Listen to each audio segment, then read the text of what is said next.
Most gardeners bag up fallen leaves every single week and throw kitchen scraps straight in the trash. They are sitting on two of the most powerful composting ingredients there are, and walking right past them. In just 14 days, I combined those two things into the richest, darkest black gold my garden has ever seen. And I am going to show you exactly how I did it, step by step. The secret behind this method comes down to one simple principle: the carbon-to-nitrogen ratio. Fallen leaves are pure carbon, and they give your compost some structure, help it breathe, and prevent it from becoming a wet, slimy mess. Kitchen scraps, things like vegetable peels, fruit rinds, coffee grounds, and crushed eggshells, are loaded with nitrogen, and nitrogen is the fuel that feeds the bacteria, doing all the real decomposition work. When you combine these two ingredients in the right proportion, microbial activity in your pile heats up fast and breaks everything down weeks ahead of schedule. You are aiming for roughly a 3-to-1 ratio. 3 parts shredded leaves for every 1 part kitchen scraps by volume. Once you understand that balance, the whole process becomes simple, predictable, and repeatable every single season. Start by collecting enough dry fallen leaves to fill a large wheelbarrow or 2 trash bags worth. The most important thing you can do before they go into the pile is shred them first. Whole leaves mat together into dense, airless layers that slow decomposition to a crawl. But shredded leaves create loose, airy pockets that allow oxygen and moisture to move freely through the pile. You do not need any special equipment for this. Running your lawnmower over the leaves a few times does the job perfectly. Let the mower bag collect them for easy transfer to the pile. Aim for pieces roughly the size of a silver dollar or smaller. Smaller pieces mean more surface area exposed to decomposing bacteria, and that is exactly what drives fast results in a short 14-day timeline. While you are gathering leaves, start collecting your kitchen scraps in a small covered container near your kitchen sink. Vegetable peels, fruit rinds, coffee grounds, used tea bags, crushed eggshells, and even cardboard egg cartons all break down beautifully. Avoid meat, dairy, cooked food, and oily materials entirely. These attract pests and create odors that work directly against you.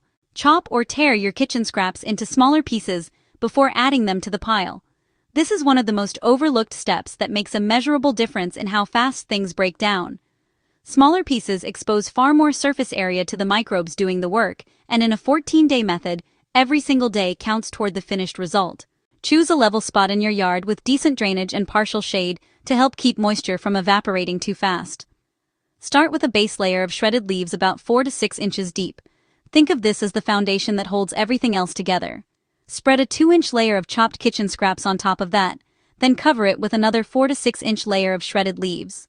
Keep alternating those layers, leaves, then scraps, then leaves, until the pile is at least 3 feet tall and 3 feet wide. Size matters more than most people realize with this method. A pile smaller than 3 feet by 3 feet will not generate the internal heat needed to drive rapid decomposition. Once you hit that minimum size, the biology takes over and the pile begins working on its own.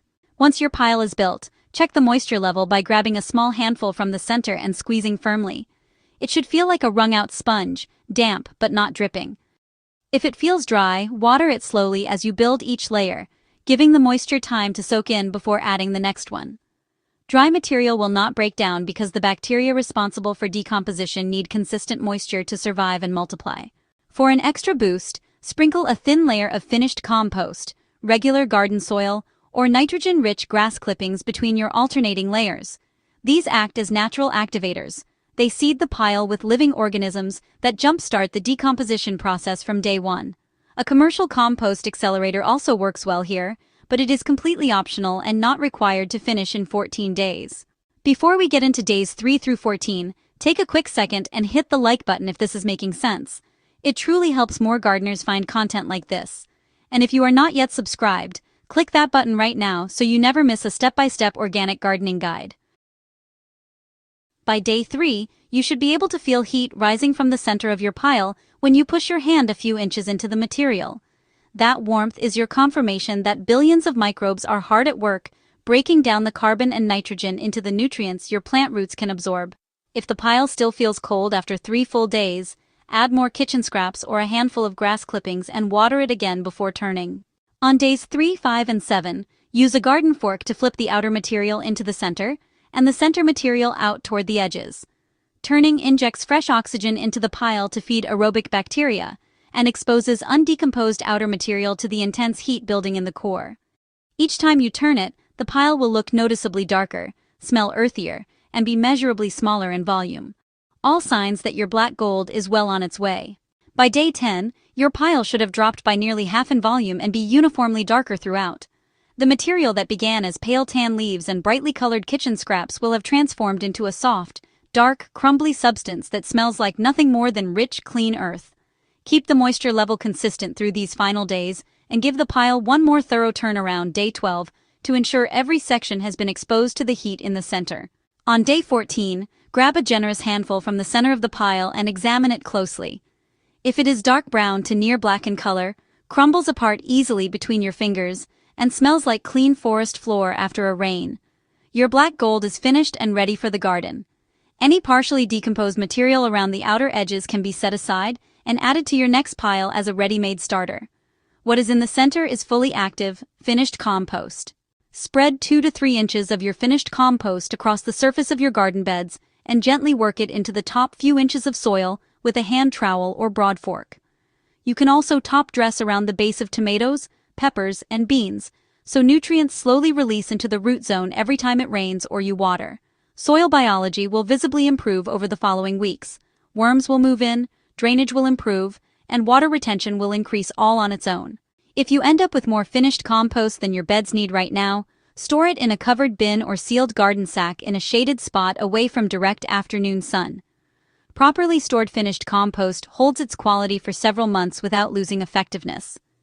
Having that reserve supply on hand means your soil is always ready to receive nutrients any time of the growing season, without spending a single dollar on store-bought fertilizers.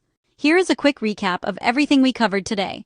You shredded fallen leaves for your carbon source, collected and chopped kitchen scraps for your nitrogen source, and built a layered pile using a 3-to-1 ratio with consistent moisture.